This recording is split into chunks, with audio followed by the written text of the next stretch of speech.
इथं का विषय झालता मी तुम्हाला आधीपासून सांगतो का. जसं की आम्ही आज पण येऊन गेलो तर भैयासाठी कपडे घ्यायला आमगावला. भैया दररोजच कपडे घेते का तर माहित नाही भाई. मी एवढा त्रासून गेलतो त्याच्यामुळे. एवढी वेळ होत होती आम्हाला सांगायच नको. तेवढ्यातच कपडे वगैरे घेतलं ना, घरी चल म्हणलं. तेवढ्यातच माहित नाही कोण आलते तर अजून तेवढ्यातच आले होते म्हणजे की मोहित भाऊ, गुरुकुल कम्प्युटरचे सेट. मोहित भाऊ माहित नाही काहून एवढं खुश होते तर माहित नाही. मग तेवढ्यातच राहुल भाऊ का म्हणत होता की मला बी पोरगी पाहायला जायची आहे म्हणे, तर मी पण एक जोडी कपडे घेऊनच टाकतो म्हणे. मग हा पोट्टा माहित नाही माझ्याकडे काहून पाहत होता तर भाई. घरी आल्यावर माहित चाललं की जीवा इकडे मस्त रांगोळी काढत होती. मग का आम्ही तयारी वगैरे केलं भैयासोबत आणि मग निघून गेलो आम्ही चौकात जायसाठी.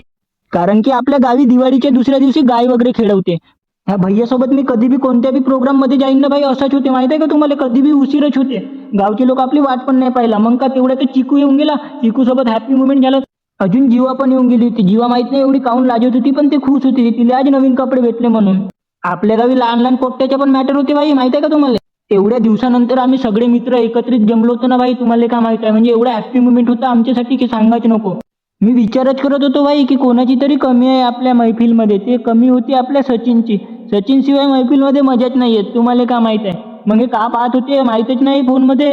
तुम्हाला का माहित आहे. मी ना गेलो भाई, मी ना गेलो. मग तेवढ्यात सचिन म्हणते "अबे मेरे बंदी की आयडी देख रो क्या" म्हणते. तू म्हणते नाही दीक्षित. मग यांच्याविषयी काय झाला. सगळ्यांना एक विनंती आहे की 26 तारीखला आपल्या गावी मंडई मेला आहे आणि लोकेशचा बर्थडे पण आहे. तर बर्थडेची पार्टी घेऊनच जायची नाही का, सगळ्यांना विनंती आहे. मग काय झालं मी तुम्हाला नंतर सांगेन का.